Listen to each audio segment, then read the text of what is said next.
So, hindi na tayo nakapag-video doon sa gulayan at isdaan.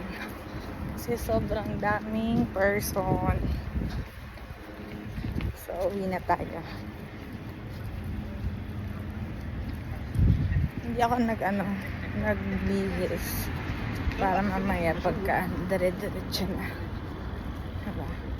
Pumili ako ng tilapia, tapos ng galunggong, tapos gulay. Magmumunggo ako.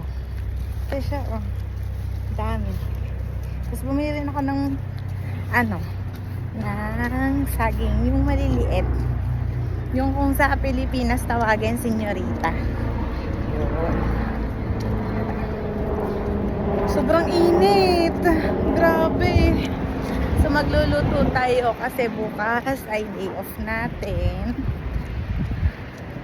Para meron naman tayong pagkain. Habang nagpapahinga tayo. Hindi yung puro tulog, higa lang. Diba?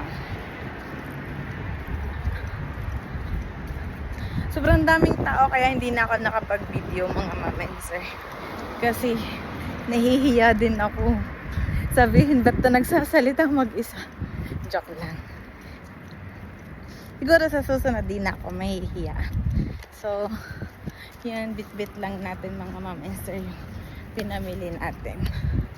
Diba? Sobrang init. Yung hampas ng hangin sobra. Grabe.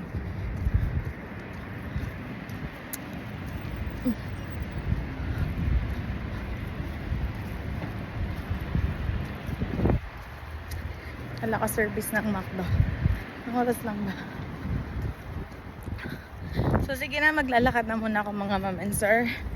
Tapos mag-update tayo mamaya pag nasa balay na tayo.